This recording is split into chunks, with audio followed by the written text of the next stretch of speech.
Time to know the top stories of the day. I am Ace Perez and this is Newsbits Tonight.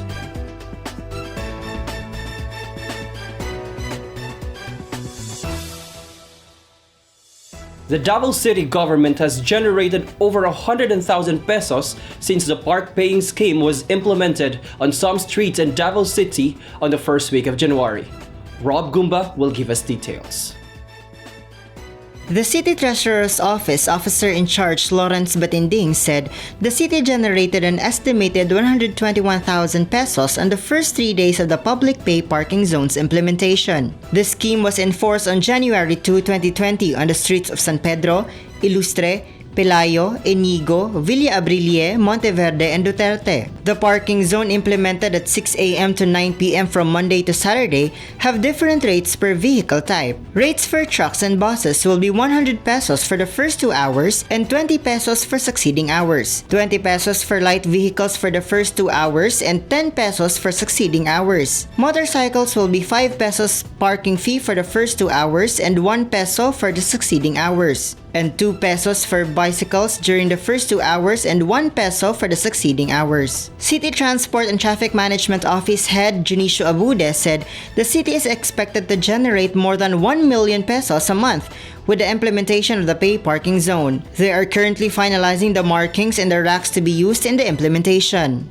Bantiding meanwhile said 14 CTO personnel stationed in 7 parking areas are deployed to assist some city TMO personnel in the implementation. He said the CTO personnel will be the ones to collect the parking fee. Nagbutang punta og tao dito para there's no need for the motorist nga moadto pa sa Office of the City Treasurer para magbayad sa pay parking. The city treasurer said some complaints and other concerns were raised by motorists who were not aware of the implementation. Rob Gumba, Newsbits Tonight.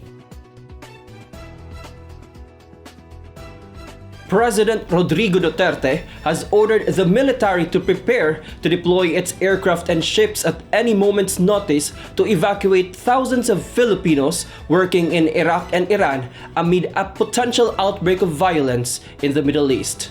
Jenny Arado has the details.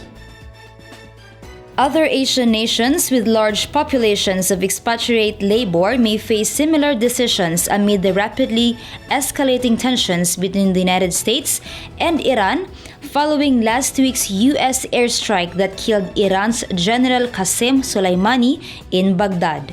Duterte held an emergency meeting with his defense secretary and top military and police officials Sunday to discuss the evacuation plans.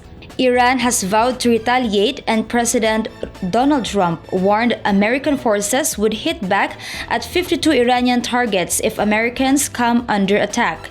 Iraq's parliament has also called for the expulsion of all American troops from Iraqi soil, which could revive the Islamic State group in Iraq, making the Middle East a far more dangerous and unstable place. Compounding contingency plans is the uncertainty where hostilities could possibly break out.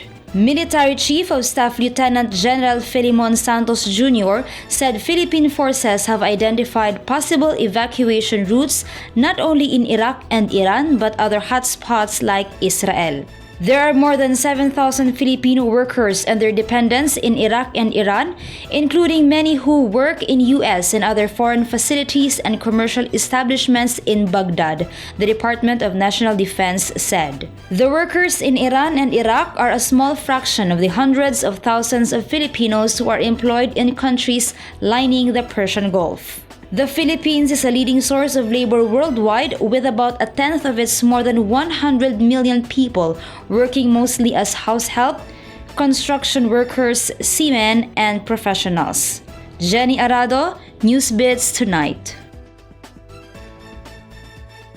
To check more stories, visit our website www.sunstar.com.ph/Davao, subscribe on our YouTube channel, and follow our social media accounts on Facebook, Instagram, and Twitter.